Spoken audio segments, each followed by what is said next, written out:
I left Britain about a month and a half ago to get to Hubei province in China, and at the time I thought this was a really stupid decision. So I did not expect the situation that we're in now, that actually Wuhan is safer than Britain. How has China taken control of this crisis?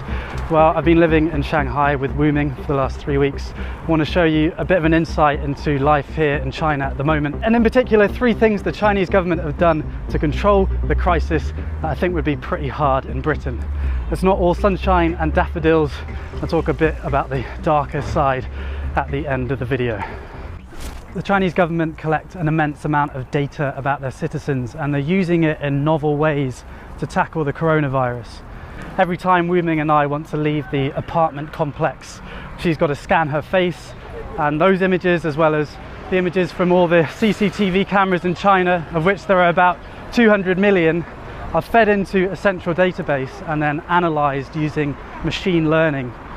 So it means basically if you're in sight of a camera with about 5 on this crossroads, then it's likely that the Chinese government have analysed your face and know where you are. Another big source of data is the WeChat app. You might have heard of it.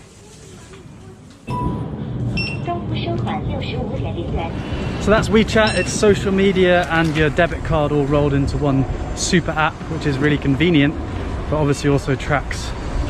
So the state know where you are, what you've bought, and what you're saying to friends. That's just the status quo, and the Chinese people generally know about this. The images you see are actually from the state media.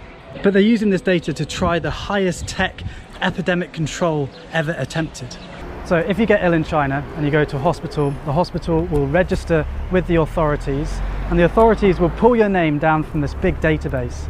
And they have an algorithm that will be able to tell you all the different places that you've been in the last 14 days and all the people that you might have been in contact with. So the bread that you bought with the WeChat app, the baker now will be notified that they have to self-quarantine for 14 days.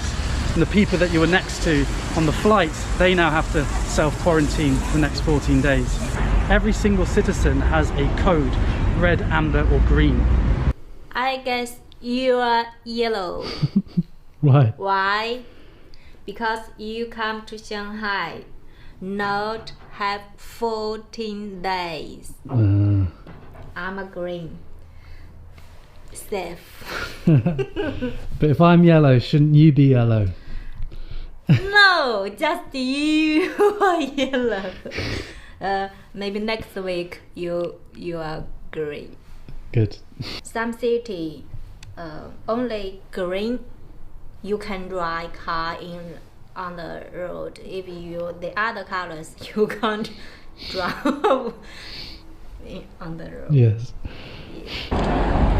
This does seem to be working because you can identify and contain hotspots before they get out of control. And it means that people can continue working if they're not at a risk of contamination, and then self-isolate if they are. We're in Shanghai, which is about 500 kilometers away from Wuhan, and the city's been locked down for months now. I mean, it's beginning to come back to life a bit.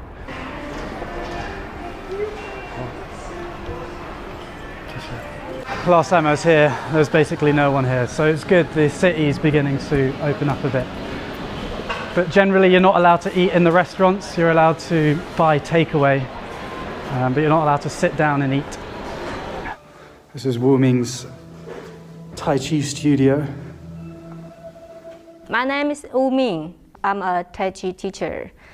This is my Tai Chi school because virus, so we can't teach our student. I don't know when we can open the door welcome my student. Maybe next, maybe month. So I'm wait. Somebody give me repeat. The crisis has been a massive cost to the Chinese economy. They've taken the hit early on and hoping to reopen now most of the country. Every single person that comes into China now has to self-quarantine for 2 weeks. So every day I had to fill in this grid with my temperature. I'm just doing it now.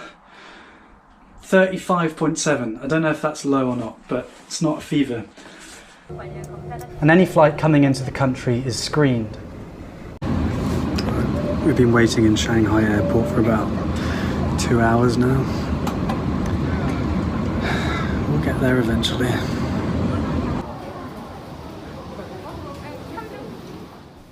Compare that to Britain, where many flights left Italy, the centre of the European outbreak. On arrival, not even temperatures were taken.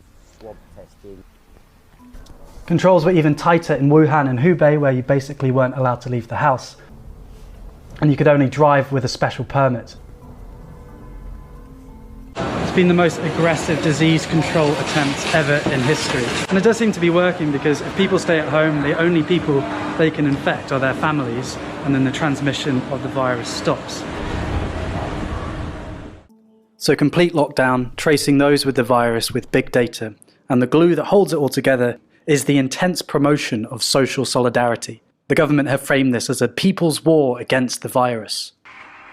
There does seem to be a coming together of China. For example, 20,000 medical workers flew into Wuhan to help with the crisis. There's moving images of the doctors, both male and female, having their hair cut because supposedly there isn't time to shower.